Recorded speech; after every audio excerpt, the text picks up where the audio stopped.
तुम्ही ऐकत आहात अनवॉन्टेड मॅरेज भाग 2. आतापर्यंत तुम्ही रुहान जाधव आणि शिवानी यांची झलक पाहिलीच असेल. आता आईसाहेब यांना शिवानी नातसून म्हणून आवडली तर आहे, पण कुठे बेताल बादशहा आणि कुठे आपली लवंगी मिरची. आता यांची जोडी नक्की जमणार कशी? चला तर पुढे काय होतं हे ऐकूया. पण हां, आपल्या चॅनलवर नवीन असाल तर चॅनलला सबस्क्राईब करायला विसरू नका. अनवॉन्टेड मॅरेज भाग 2. मुनीमजी, त्या पाटलाच्या पोरीला उद्याच आमच्या रुहानसाठी मागणी घाला. आमच्या घराला शोभेल असे दागदागिने कपडे पाठवून आमच्या घरातून लग्नाची मागणी घातली जावी. त्यांचा नकार नसेल हे माहीत आहे, तरीही कशाची कमी नको.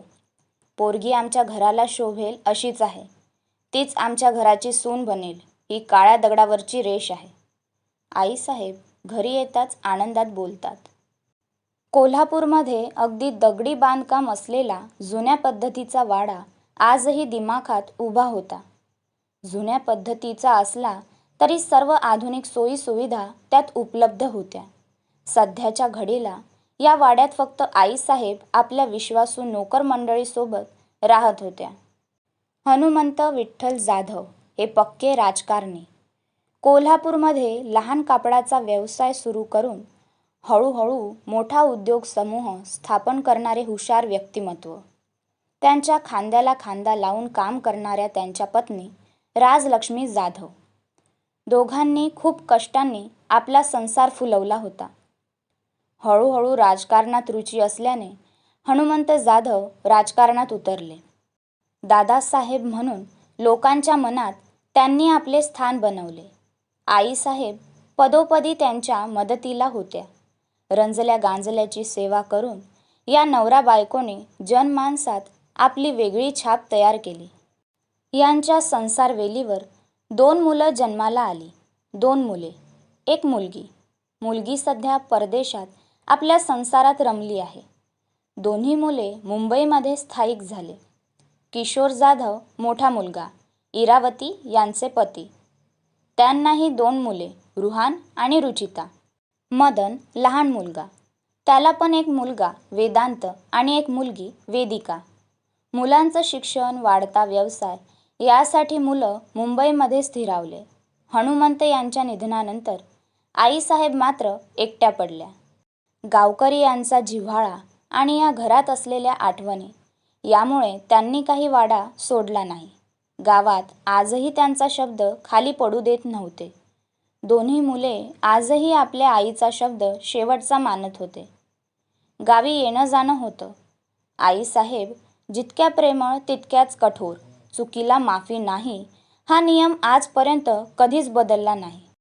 पहिला नातू म्हणून रुहानवर भारी जीव, पण आता त्यांनाही त्याची काळजी वाटत होती.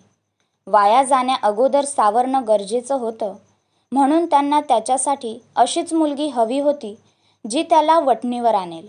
आज शिवानीला पाहिलं आणि मनात एक आशा निर्माण झाली. आईसाहेब आज भलत्याच खुश होत्या. त्यांनी आदेश दिला तसे मुनीमजी हसतच बाहेर गेले. घरात सनई चौघडे वाजणार म्हणून आनंदाला उधाण आले होते. कोल्हापूरमध्ये जाधव यांना नकार देणारं असं कोणतं घराणं नव्हतं. त्यामुळे शिवानी आणि रुहान यांचं लग्न होणार हे नक्की होतं. पण मुळात ज्यांचं लग्न होणार होतं त्यांना हे लग्न मान्य असेल का? Hey darling, look at that RJ. Wow yeah, he is damn cute. Not cute, he is too hot. Ruhan जाधवने जसा पाय playboy blast from the past या मुंबईच्या मोस्ट पॉप्युलर नाईट क्लबमध्ये ठेवला, तसं त्याला पाहून मुलींच्या हृदयाची धडधड कैक पटीने वाढली. सगळ्यांच्या नजरा त्याच्यावरच होत्या. प्रत्येकीच्या तोंडात त्याचंच नाव होतं. मरून कलरचे half sleeve round neck T shirt, black jeans, हातात ब्रँडेड वॉच, एका हातात सोन्याचं ब्रासलेट, पायात इम्पोर्टेड शूज, केस जेलने सेट केलेले, डोळ्यावर गॉगल आणि ओठांमध्ये अडकवलेली सिगार एका हाताने पकडून एक हात सोबत असलेल्या रियाच्या कमरेवर होता. सिगारचे झुरके घेत तो आपल्याच ॲटिट्यूडमध्ये क्लबमध्ये एंटर झाला. त्याची बॉडी, पर्सनॅलिटी पाहूनच इथे एक रोमॅन्टिक वातावरण तयार झाले होते. रियाला आज आपल्या नशिबावर भलताच गर्व झाला. आरजे आपल्यासोबत आहे म्हणून आज ती नेहमीपेक्षा जास्त अकडत होती. केसांना उडवत, कंबर लचकत तीही आपल्या मादक हालचाली करत एका हाताने रुहानच्या कमरेला पकडून आत येत होती. रुहान आत आला तसा त्याने लांबूनच आपल्याकडे अनामिष नजरेने पाहणाऱ्या मुलींना फ्लाइंग किस दिली. तसा एकच जल्लोष. त्याची ती कातील अदा पाहून मुलं त्याच्यावर जळत होती तर मुली फिदा झाल्या होत्या. Guys let's go. आता इथे आरजे आला आहे म्हणजे कोणतीही मुलगी त्याला सोडून आपल्याला भाव देणार नाही. हा यार, हा जिथे जातो तिथे सगळ्या मुलींच्या नजरा त्याच्यावरच असतात. इथं आपल्याला एक मुलगी पटत नाही आणि हा आहे की याला मुलींची काही कमी नाही. बॉस, पैसा आणि पॉवर दोन्ही आहेत. म्हणून तर आज आजे म्हणलं की मुली वेड्या होतात. Let's go boys. इथे आपली डाळ शिजणार नाही. ड्रिंक काउंटरवर असलेला मुलांचा एक ग्रुप त्याच्याकडे पाहून हताश होऊन तिथून बाहेर पडला. आजेने आपल्या तोंडातली सिगार खाली टाकली आणि पायाने तिला चिरडून टाकली. मदहोश करणारं लाऊड म्युझिक, झगमगती लाइटिंग आणि तारुण्याने नटलेली ती मुलामुलींची जवानी पाहून आता सगळेच डान्स फ्लोअरवर थिरकू लागले. रुहानने सरळ आत येऊन आधी नेहमीप्रमाणे ड्रिंक काउंटरवर सरळ विस्कीचा ग्लास तोंडाला लावला. दिवसभर जितका कामात सिरियस असायचा तितकाच रात्री रुहान बेफाम असायचा. रुहानने रियाला जवळ ओढत तिच्या ओठांवर हलकेच स्मूच केलं आणि तिचा हात पकडून तिला डान्स फ्लोअरवर घेऊन गेला. तरुणींच्या घोळक्यात त्यांचा आजे गाण्याच्या तालावर थिरकत होता. ना जगाची पर्वा होती आणि वेळेचं बंधन होतं. स्वतःच्या मर्जीचा मालक होता तो. मग्रूर, जिद्दी आणि तरुणीच्या हृदयावर राज्य करणारा बेताज बादशाह होता. रुहानची प्रत्येक रात्र मुलींच्या मिठीत सरत होती, पण कोणाशीही जास्त काळ तो बांधून नव्हता. लग्न हे तर त्याला बंधन वाटत होतं. Hi handsome, can I dance with you? एक अगदी सेक्सी ड्रेस घालून त्याच्या गालावर आपले मुलायम हात फिरवत एक मुलगी त्याला डान्ससाठी विचारते. रियाने थोडंसं रागात तिच्याकडे पाहिलं. अजून तिचं मन भरलंही नव्हतं की दुसरी मुलगी त्याच्या आयुष्यात येऊ पाहत होती. रुहानने तिला खालून वरपर्यंत निहाळलं. ओठांचा कोपरा उंचावून त्याने लगेच रियाला सोडून तिच्या कमरेत हात घातला. रू बेबी, बट मी तुझ्यासोबत आले होते. तू असं तिच्यासोबत कसं? आपण करू ना dance. Come baby, let's have some fun. Riya आपल्या बोलण्याने रुहानला जवळ ठेवू पाहत होती. Stay away. रुहान कधीच कोणाला तो किती वेळ तिच्यासोबत राहील हे सांगत नाही. हवा का झोका आहे मी. आज इथे तर उद्या तिथे. सो एन्जॉय युअर ड्रिंक, नाहीतर गेट आउट. रुहानला तूच काय कोणीच बांधून ठेवू शकत नाही. Baby, let's go. I will show you magic. Ruhan नुकत्याच जाळ्यात अडकलेल्या नवीन पाखराला आपल्या जवळ ओढत सरळ बाहेर निघून गेला. रिया मात्र तशीच ड्रिंक काउंटरवर बसून रागात एकावर एक पेग पीत होती. रुहान आवडला होता तिला, प्रेम करत होती ती, पण त्याने मात्र तिला कचरा काढावा तसं त्याच्या आयुष्यातून काढून टाकलं होतं. गेल्या 2 दिवसापासून ती त्याच्यासोबत होती आणि आज तो अनोळखी बनून निघून गेला होता. You have to pay for it. Riya रागातच बाहेर जाणाऱ्या रुहानकडे पाहत बोलते.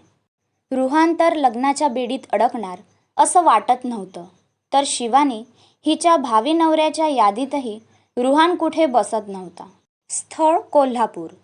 शिवानी आपल्या वडिलांच्या मांडीवर डोकं ठेवून बसली होती.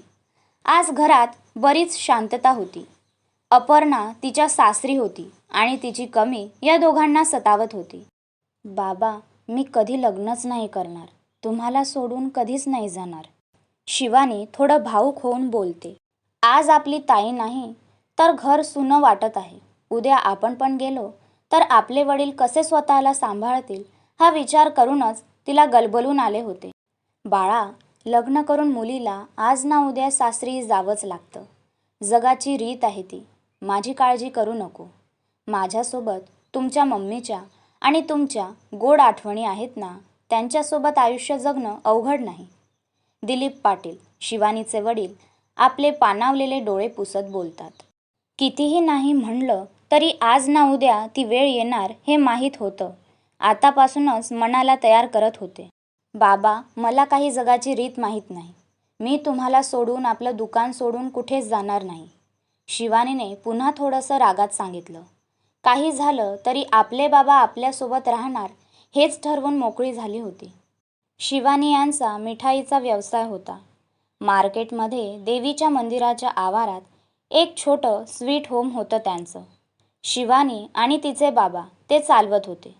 शिवानीला आपल्या बाबांना मदत करायची होती, म्हणून नुकतंच कॉलेज पूर्ण करून तिने त्यांच्याच दुकानात बाबांना मदत करायचं ठरवलं होतं. ओके, लग्न तर तुला करावं लागेल, पण काय आहे ना, मी पण माझ्या या झाशीच्या राणीला सोडून नाही राहू शकत. त्यावर उपाय म्हणून आपण की नाही तुझ्यासाठी घर जावई शोधू, म्हणजे तुझं लग्न पण होईल आणि तू मला सोडून पण जाणार नाही. कशी वाटली आयडिया? दिलीप यांनी एक भुवई उंचावून विचारलं. लव्ह यू बाबा, काय सॉलिड आयडिया सांगितली आहे. आता तर असंच होणार. लग्न होईल तर घर जावाई असेल त्याच्याशीच. ठरलं तर मग. शिवानी पण खुश होत बोलते. आधी मुलगा कसा हवा ते तर सांग. मी शोधायचा आहे की आधीच शोधून ठेवलाय? बाबांनी शिवानीच्या डोक्यावरून हात फिरवत प्रेमाने विचारलं. काही वर्षांपूर्वी त्यांची पत्नी 2 मुलींची जबाबदारी त्यांच्यावर टाकून देवाघरी निघून गेली होती. मुलींना आई आणि वडील यांचं प्रेम देताना कधी त्यांचे वडील कमी आणि मित्र झाले हे त्यांना पण कळलं नाही. आपल्या मुलीचा आनंद महत्त्वाचा होता. तिच्या मनात कोणी असेल तर त्यांना काहीच प्रॉब्लेम नव्हता. बाबा, लव्ह मॅरेज मला जमण्यासारखं नाही. कोणाला पाहून हृदय धडकेल असा अजून तरी कोणी मिळाला नाही. तुम्हीच शोधा कोणीतरी असा जो फक्त मला प्रेम करेल, कोणत्या मुलीकडे साधं पाहणार पण नाही, ज्याचा स्वभाव एकदम प्रेमळ असेल, रागाचा आणि त्याचा दूरपर्यंत संबंध नसावा, गरीब असेल तर चालेल पण निर्व्यसनी असावा, दिसायला ठीकठाक असेल तर चालेल पण माझ्यावर प्रेम करणारा असावा. शिवानी अगदी आपल्या स्वप्नाचा राजकुमार कसा असावा हे मन लावून सांगत होती. बाबा पण आपल्या मुलीच्या अपेक्षा ध्यान देऊन ऐकत होते. लवकर त्यांची शोध मोहीम सुरू होणार होती. शिवानी आपल्या भावी नवऱ्याची कल्पना रंगवत होती, पण ती उद्या येणाऱ्या जाधवांच्या स्थळापासून अनभिज्ञ होती. आता उद्या घरी मागणी घालायला आले तर शिवानी कशी रिॲक्ट होईल हे देव जाणे. रुहान तर तिच्या अपेक्षेत कुठेच मॅच करत नव्हता. मग शिवानी होईल का लग्नाला तयार? आईसाहेब शिवानीला बनवू शकतील का जाधव घराण्याची मोठी सून? रुहान होईल का लग्नाला तयार? सगळं कळेल पण पुढील भागात. तोपर्यंत कथा आवडत असेल तर लाईक, कॉमेंट्स, शेअर करायला विसरू नका. चला तर पुन्हा लवकरच भेटूया नवीन भागात. कथेच्या अपडेट्ससाठी मला सबस्क्राईब करायला विसरू नका. धन्यवाद.